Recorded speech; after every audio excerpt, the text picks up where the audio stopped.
Sonic the Hedgehog. This series of ups, downs, and some more downs, but for years I've continued to love the little blue rodent despite it all. But until recently, I had never bothered with the classic tetralogy, but after Mania came out, I decided on giving them a proper go, and lo and behold, I really came to like them. But that doesn't mean there weren't mistakes made, especially with the game I'm covering today.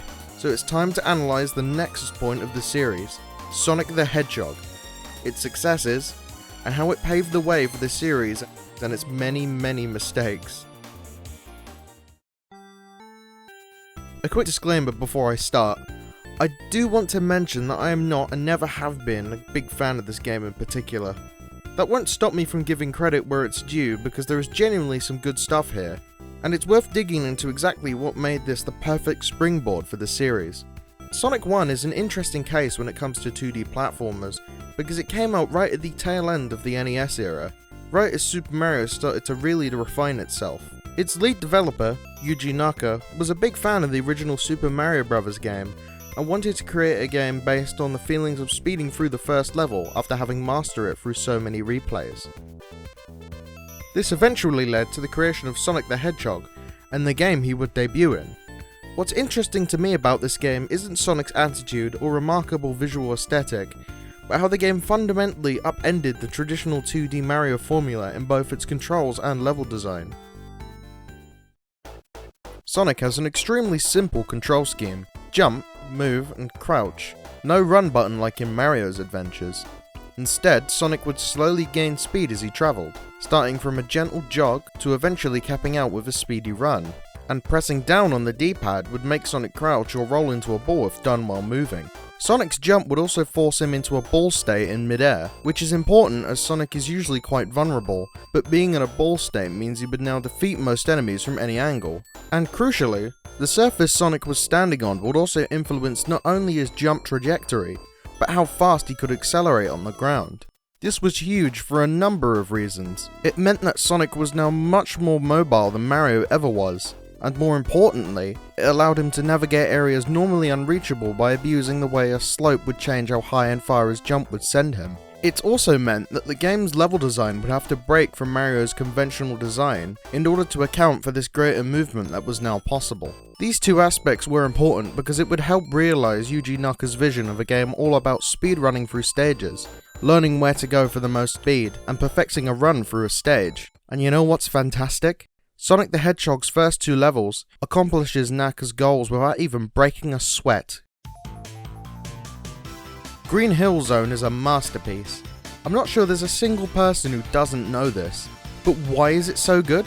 Well, I'm glad you asked. As I mentioned before, Yuji Naka wanted to create a game all about learning to go fast, and the design of Green Hill Act 1 and 2 follow that through. The levels themselves are split into 3 major pathways, each stacked one on top of each other, with multiple ways of transitioning between them spread throughout the stage. Each pathway has its own unique hazards and obstacles like pits of spikes and enemies, and its own rewards. This may include a speedy section, lots of rings, or a bonus like a shield or an extra life. They also contain a few decent secrets that are dependent on your knowledge of how Sonic moves and reacts to slopes, like this extra life container on top of this loop. Getting this requires you to break open a hidden speed monitor at the start of the level, and run all the way to the loop and using Sonic's now higher than normal speed to jump and launch off of a nearby slope, giving Sonic enough height and distance to make it onto the loop. These items and secrets encourage you to explore and discover every path through a level and figure out what is the most efficient way through it, and it's great fun. It really does feel fantastic to try and find the best way through and complete a level in a ludicrously short time. It's so satisfying and rewarding, and in this way, Yuji Naka really succeeded in making the experience he wanted. This would go on to be the bedrock for 2D Sonic level design, and be the stage every other level in the 2D series would be compared to. However, after Act 2, things start to change in ways that start to betray the design philosophy of learning, exploring, and speedrunning. In Green Hill Act 3, for example, the different routes start to become more isolated from each other, and paths start to become more streamlined, making specific pathways entirely preferable to others. Obstacle placement started to get a little sloppier too, with spike logs and reversing bumpers put right after sections of speed to catch you off guard. And after this level, things start declining rapidly as you enter Marble Zone, what has been described by many as the greatest pace breaker of all time.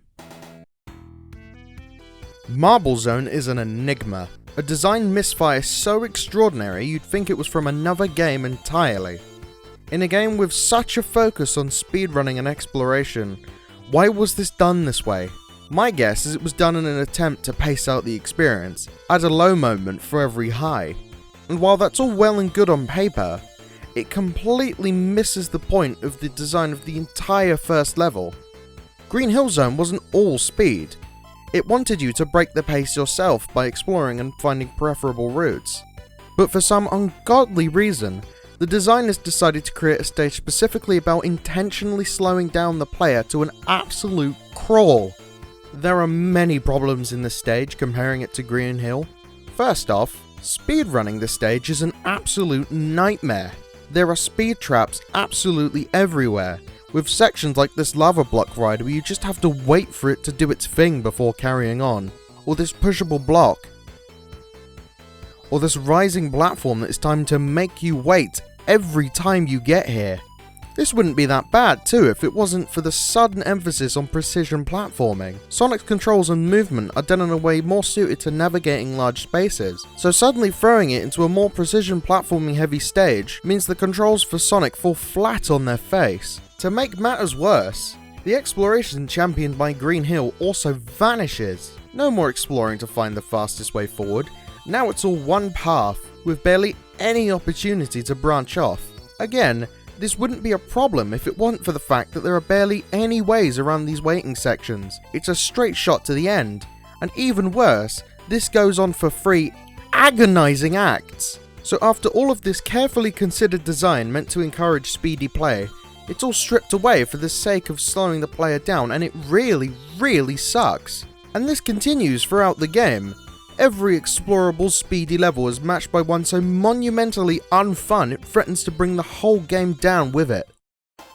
Labyrinth Zone, for example, is a level completely filled with water, which slows Sonic's top speed to an absolute crawl, with room after room of annoying enemies and hazards, the constant threat of drowning if you cannot get an air bubble in time, and tons of the most mind-numbing platforming I've ever played. And Scrap Brain Zone. Oh my god, Scrap Brain Zone is the absolute worst! Imagine taking the worst of Labyrinth and combining it with the worst of Marble. You get this putrid set of acts. Sonic the Hedgehog's idea of difficulty seems to be just to throw more unreactable crap at the player the further you progress, and Scrap Brain has that in spades. It is absolutely stuffed full of annoying, pace-shattering hazards like the flamethrower, that weird spinny circle thing, those goddamn bomb-chucking enemies, those moving tiny platforms you sometimes just can't see coming, bottomless pits. This level has it all and it is a total mess. Even better, in Act 3 you have to deal with what is essentially Labyrinth Zone Act 4, but this time with even more annoying enemies, less air bubbles, and a faster drowning speed.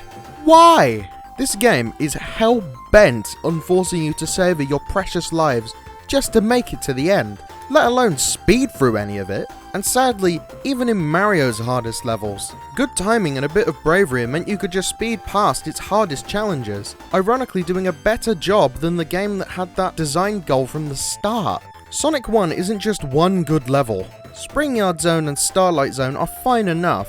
They do have some of the speed and exploration trappings of the masterful Green Hill Zone, but they don't quite live up to it, and are bogged down by some of the issues that utterly plague Scrap Brain and Labyrinth.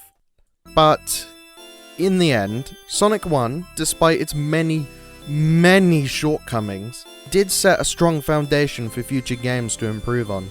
It wanted to forge its own identity separate from many Mario clones that had shown up after 1985, and if I can say anything, they definitely managed to do it, and at the very least, were able to learn from their mistakes here and forge something better from it. This is why it's important not to write off mistakes. As much as I do not like this game, there's something to be learned from it, even nowadays. So here's to making mistakes now and in the future. Thank you for watching.